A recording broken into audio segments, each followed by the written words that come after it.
August 15, Independence Day, two voices from the same ideological camp, but two very different messages. One, Prime Minister Modi sparked a political storm with his Independence Day speech. The other, Baba Ramdev warned the center of another round of protest. At Patanjali Yogpeeth in Haridwar, Yoga Guru Baba Ramdev, long seen as ideologically close to the BJP, turned unusually sharp. He warned the centre to fix what he called the gapla in India's education and recruitment system or face another round of protests. लेकिन भाई ये बात तो जरूर है, देश में घपला भी बहुत है। ये घपले ठीक कर लो, नहीं तो कहीं ऐसा ना हो कि बाबा रामदेव को दोबारा आंदोलन करना पड़े। A reference to his own 2011 anti-corruption stir at Ram Leela Maidan, Ramdev said student anger over exam leaks, missing teachers and bribery in government jobs was boiling over and that even he might hit the streets again if the centre doesn't act.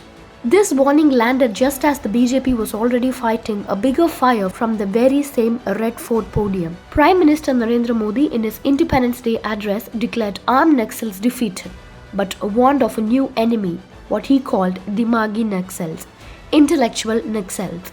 People, he said, with the Maoist mindset still entrenched in institution and policy making. हथियारी नक्सल तो गए, लेकिन दिमागी नक्सल, ये दिमागी नक्सल मौके की तलाश में है, हिंसा अराजकता के वो रास्ते खोज रहे हैं. The backlash was instant. P. Chidambaram posted, "I'm proud to be a Dimagi Naxal." Aam Aadmi Party leader Arvind Kejriwal followed. So did PDP leader Mehbooba Mufti. A satirical Dimagi Naxal party account echoing the earlier CJP racked up over 2 lakh followers overnight. The opposition's message, if questioning the government makes you a Naxal, half the country qualifies. दिमागी नक्सलवाद एक जिसके दिमाग से आया है, चाहे प्रधानमंत्री हो या प्रधानमंत्री को स्पीच लिख कर देने वाले हो, उनके दिमाग के बारे में देश को बहुत चिंता है. उनका दिमाग ठीक है क्या नहीं, वो देखना पड़ेगा. अगर ठीक नहीं है तो उनके दिमाग पर सर्जरी करनी पड़ेगी. इस देश के युवाओं को, पढ़े लिखे लोगों को आप दिमागी नक्सलवाद बोलते हो, ये कहाँ से आता है ये शब्द? The BJP scrambled to contain it. Kiren Rijiju tried defending the term 3 categories, he said, none of them ordinary descent.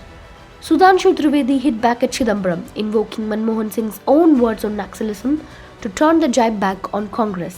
वह जिसको सही नजर नहीं आ रहा है, वो वास्तविक अर्थों में दिमागी नक्सल है. And Ramdev, the man simultaneously giving the government an ultimatum, waded in too. Reacting to the opposition's Dimagi Naxal jibe, he called it intellectual anarchy and democratic.